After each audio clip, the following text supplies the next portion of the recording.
Father, dad, पापा या पिताजी, ये शब्द सुन के आपके मन में क्या ख्याल आता है? एक इंसान जो दिन रात मेहनत करता है ताकि उसके बच्चे खुश रह सके। लेकिन कुछ ऐसे भी फादर होते हैं जो रियल फादर ना होते हुए भी खुद को सेक्रीफाइस कर देते हैं ताकि उनके बच्चे सेफ रहें। तो चलिए शुरू करते हैं। लेकिन हाँ, अगर आपने फर्स्ट एपिसोड नहीं देखा है तो सबसे पहले वो देखिएगा। तो फ्लोरा, ये रिकैप आज तुम करोगी तो करो। थैंक यू प्लॉट वायर्ड मुझे बताने का मौका देने के लिए।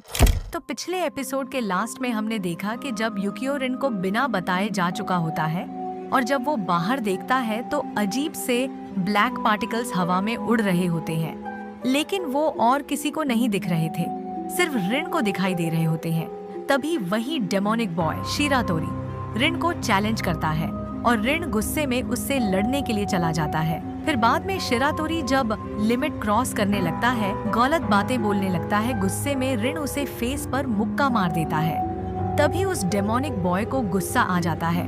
फिर वो अपने दोस्तों के साथ मिलकर उसके अंदर लोहे का सरिया घुसाने वाला था। तभी रिन के अंदर से ब्लू फ्लेम निकलती है और सब दूर गिरते हैं और डेमोनिक बॉय ये समझ जाता है कि यही है the son of demon Lord. And तभी फादर की एंट्री होती है। फादर को देखकर शिरातोरी गुस्से में उनसे लड़ने जाता है, लेकिन फादर उसके अंदर की डेमोनिक सोल को बाहर निकाल देते हैं और साथ ही समझाते हैं कि ये दुनिया दो हिस्सों में बंटी हुई है, एक है मानवों की दुनिया और दूसरी राक्षसों की दुनिया, और इन दोनों को जरा भी आपस में नहीं मिलना चाहिए। फिर फादर रिन से बात करते हैं और उसे बताते हैं कि वो कोई आम इंसान नहीं बल्कि डेमोन किंग सैटन का बेटा है। बाकी अब प्लॉट वायर्ड समझाएगा। वैसे भी उस बेरोजगार के पास कोई काम धाम तो है ही नहीं। इस एपिसोड की शुरुआत रिन के उस भयानक पल से होती है जब वो एक छोटा बच्चा था, लेकिन सब उसका मजाक बनाते थे क्योंकि वो सबकी तरह नॉर्मल नहीं था। सब उसे डीमन चाइल्ड कहकर चिढ़ाते थे। रिन इस बात को एक्सेप्ट नहीं कर पाता था। तभी सीन चेंज होता है और हमें फादर और रिन भागते हुए नजर आते हैं क्योंकि उनका पीछा डेमोनिक सोल्स कर रही थी। देन वो जब जंप करने जाते हैं तो फादर तो आराम से जंप कर लेते हैं, लेकिन रिन फिसल के गिरने वाला होता है, लेकिन फादर उसे बचा लेते हैं। लेकिन सबसे बड़ी प्रॉब्लम तो तब होती है जब वो जिस छत पे कूदे थे वहाँ पर कई सारे डॉग्स थे। देन फादर रिन को समझाते हैं कि ये तुम्हारा लक है कि तुम जापान में हो, वरना तुम्हें हाफ ह्यूमन और हाफ ज़ॉम्बी देखने को मिलते। देन फादर गोल्ड्स को डिस्ट्रैक्ट करने के लिए उन पर होली वाटर फेंकते हैं। फिर वो जाकर जल्दी से छत का गेट बंद कर देते हैं। बाद में फादर कहते हैं, एक बच्चे की रक्षा करने के लिए मैं काफी बुढ़ा हो चुका हूँ। रिन कहता है कि वो कोई बच्चा नहीं है। फादर उसे बताते हैं कि हमें किसी भी तरह सूरज डूबने से पहले घर पहुंचना होगा और रिन का सिर्फ एक ही सवाल होता है, क्या ये सब अभी तक खत्म नहीं हुआ? फादर कहते हैं, नहीं, मैंने तुम्हें बताया था ना कि वो तुम्हारा इंतजार कर रहे हैं। दूसरी ओर हमें शिरातोरी दिखाया जाता है। वो कहता है, मुझे कुछ भी याद नहीं है। उसके दोस्त उसे याद दिलाने की कोशिश करते हैं तो अचानक से शिरातोरी को कुछ होने लगता है। ओकुमुरा, ओकुमुरा, ओकुमुरा, ओकुमुरा करने लगता है और फिर वो एक डेविल, एक डिमोनिक बॉय में बदल जाता है और वो रिन को ढूंढने के लिए निकल जाता है। दूसरी तरफ हमें दिखाया जाता है कि फादर भागते हुए रिन के साथ चर्च में आ रहे होते हैं और फादर चर्च के सारे प्रीस्ट से कह देते हैं कि स्पिरिट बैरियर को 3 गुना कर दो ताकि कोई भी डिमोनिक सोल अंदर ना घुस पाए। देन अगले सीन में हमें दिखाया जाता है कि फादर रिन को अपने साथ उसी तहखाने में ले गए थे जहां पर वो स्वॉर्ड रखी थी, वो तलवार जिसमें फादर ने रिन की डिमोनिक पावर्स को कैद कर रखा था, और रिन को वो तलवार देते हैं और उसे बताते हैं कि इसमें है तुम्हारी सारी शैतानी शक्तियाँ, तुम्हें इसे अपनी जान से भी ज्यादा अपने साथ रखना होगा, इसे तुम्हें अपने साथ रखना होगा, और अगर गलती से भी तुमने इसे खोल लिया तो तुम एक डीमन बन जाओगे, फिर तुम चाहकर भी एक इंसान नहीं बन पाओगे। लेकिन रिन का फादर से एक ही सवाल होता है कि यूकियो भी तो मेरा जुड़वा भाई है, तो फिर क्यों उसके पास सैटेनिक पावर्स नहीं है। तो फादर बताते हैं, गर्भ अवस्था में तुम्हारा शरीर सबसे ज्यादा शक्तिशाली था, इसलिए तुम्हारे पास सैटेनिक पावर हैं, लेकिन यूकियो तब बहुत कमजोर था, इसलिए उसके पास कम पावर्स हैं। फिर रिन का एक सवाल होता है फादर से, क्या ये बात बाकी सबको पता थी। तो फादर कहते हैं, हाँ ये बात सबको पता थी। और रिन कहता है, तो आपने मुझे पहले क्यों नहीं बताया। देन सीन चेंज होता है।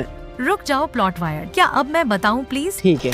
फिर जब सीन बदलता है तब हमें शिरातोरी दिखाया जाता है, जो अब चर्च तक पहुंच गया था। तभी एक ट्रक आता है और शिरातोरी को टक्कर मार देता है। जब ट्रक ड्राइवर उसे देखने जाता है तभी डेमोनिक बॉय उस ट्रक ड्राइवर को ही मार देता है और ट्रक में जाकर बैठ जाता है। दूसरी ओर रिन के सवाल अभी भी खत्म नहीं हुए थे। तब फादर बताते हैं कि मैं तुम्हें एक ही शर्त पर पाल सकता था, अगर तुम एक इंसानी बच्चे बनकर रहोगे, इसलिए मैंने कभी तुम्हारे राक्षस होने वाली बात नहीं बताई। तभी अचानक से एक आवाज आती है। जब फादर और रिन देखते हैं तो पता चलता है कि शिरातोरी ट्रक को चर्च के अंदर ले आया था। उसके साथ कई डेमोनिक सोल्स भी अंदर आ चुकी थीं। तब फादर रिन से कहते हैं कि तुम्हें यहाँ से जाना होगा। ये लो मेरा सेलफोन, इसमें मेरे अच्छे दोस्त का नंबर है, वो तुम्हारी मदद जरूर करेगा।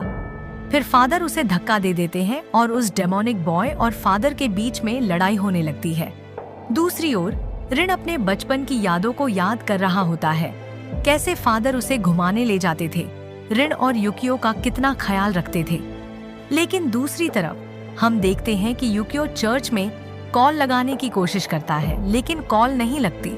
नेक्स्ट सीन में हमें दिखाया जाता है फादर और शिरातोरी की फाइट चल रही होती है। रिन किसी तरह उस तहखाने से निकलकर फादर की हेल्प करता है। फिर फादर शिरातोरी को पकड़कर एक मंत्र स्पेल करते हैं, जिससे उसके अंदर से डिमोनिक सोल निकल जाती है।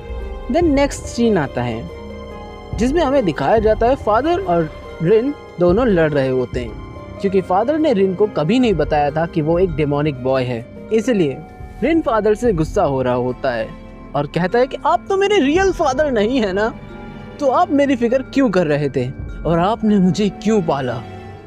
और इसी बात पे फादर को आ जाता है गुस्सा और वो थप्पड़ लगा देते हैं। देन रिन इस बात से नाराज होकर जाने लगता है और तभी अचानक से फादर गिर जाते हैं और उनके सीने में बहुत तेज पेन होने लगता है। देन चर्च की सारी लाइटें धीरे धीरे करके यानी बंद हो जाती हैं, सब जगह अंधेरा हो जाता है। तभी अचानक से एकदम अजीब तरीके से हंसने लगते हैं और हमें पता चलता है कि वो पोजेस्ड हो चुके हैं और उन्हें पोजेस्ड करने वाला और कोई नहीं, लॉर्ड सैटन था। लॉर्ड सैटन सबको ब्लू फ्लेम से जला देता है और कहता है, I am the real boss of demonic world, मैं ही हूँ तुम्हारा रियल फादर रिन। देन सैटन फादर के ब्लड से डेमोनिक वर्ल्ड के गेट को ओपन करता है ताकि वो रिन को अपने साथ ले जा सके। फिर सैटन रिन को अपने साथ ले जा ही रहा होता है, तभी फादर अपने शरीर पर कंट्रोल करके खुद पर ही क्रॉस मार लेते हैं और खुद को सेक्रीफाइस कर देते हैं। देन लॉर्ड सैटन कमजोर हो जाता है और फादर सेक्रीफाइस्ड। रिन इस बात से बहुत इमोशनल हो चुका होता है। तभी रिन उस गेट को बंद करने के लिए अपनी स्वॉर्ड को ओपन करता है और जिससे वो ट्रांसफॉर्म हो जाता है एक डीमन में और वो उस गेट को बंद कर देता है। उसके बाद जब ये सब हो चुका होता है, यूकियो भी वहाँ पहुँचता है और वो फादर की डेड बॉडी को देखकर बहुत शॉक हो जाता है और यहीं पे ये एपिसोड खत्म हो जाता है। तो कैसा लगा आज का एपिसोड? लाइक करके चैनल को शेयर करो और वीडियो को भी, और फर्स्ट पार्ट ना देखा हो तो उसे भी देखो। और अगर तुम मांगास के फैन हो तो मैंने भी एक मांगा का फर्स्ट चैप्टर डाल रखा है, ब्लैक टॉर्च, तो उसे भी देखो जाके। तब तक के लिए बाय बाय।